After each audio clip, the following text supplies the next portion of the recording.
So this election has been won by Donald Trump.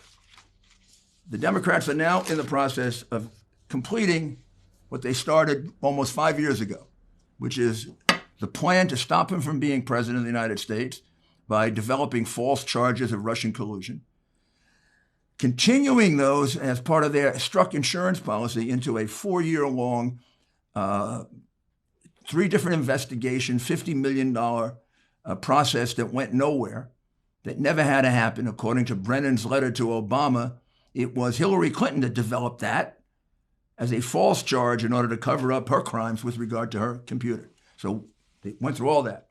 They did the whole Ukrainian thing against him, which now turns out, when you look at the Hunter Biden, Joe Biden computer, there was plenty of evidence that Joe Biden got a $14 million bribe in the Ukraine from Mykola Zlochevsky. In fact, that something's got to be pursued no matter what, win, lose, or draw. That's a bribery of a vice president of the United States on record, making that whole Ukrainian impeachment thing a complete farce. And now we're into phase 3 or 4, which is the plan they started developing months ago with this mail-in ballot thing, which is entirely unconstitutional. The mail-in ballots were going to be a way for the Democrats to regularize and make legal what they do illegal in many elections and in places like New York, Boston, Chicago. They hold back the vote, and Florida. They hold back the vote when we get down to these last 4 or 5%, like you see going on. And then somehow they find new ballots. In fact, in Milwaukee, while we were asleep, they found 138,000 new ballots, all for Biden. All for Biden. You think those were cast by real voters? You think they were cast by some Democrat sitting in a back room? This has been their plan all along. It is totally impossible, illogical, irrational that the same thing would happen in all 5 or 6 places where there were close votes. What do I mean by the same thing? I mean the thing that the gentleman in Philadelphia has given us an affidavit on, and we'll get many of them now. The man heading the delegation of Republicans that was supposed to observe the mail-in ballots was kept in a room for 21 hours where he had no ability to see the ballots. Explain that to you. That's been reversed now. We're going to still have to go to the Supreme Court with it because the damage has already been done.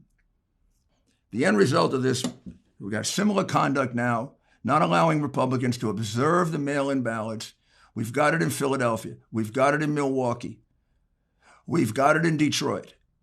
We've got it in Phoenix, Arizona, and we have it in both Las Vegas and Reno, as I told you. And those are all going to be pursued as part of separate and then long-term federal suits. Donald Trump won this election. The Democrats tried everything they could beforehand to stop him, including censorship. They couldn't. Now they've got one last chance, and that is what they're very good at, which is cheating on the vote count. But this time, this is a Republican Party and a president who fights for you because they want to take your vote away. They want the elites to determine our president. And we want the people of the United States to determine our president. And we will fight to make sure that your vote is counted and that your vote is not canceled out by an illegal vote. And we'll do whatever we have to do within the law to do that. That's because we have a president who cares about you. And they have a candidate who says, you don't deserve the right to know, and who announced, probably in a Freudian slip 2 days before, looking at the people, I'm going to win it without you. Yep, he's going to win it with the network heads, the big tech heads, and money that he's gotten from all kinds of places, including communist China. We're not going to let that happen.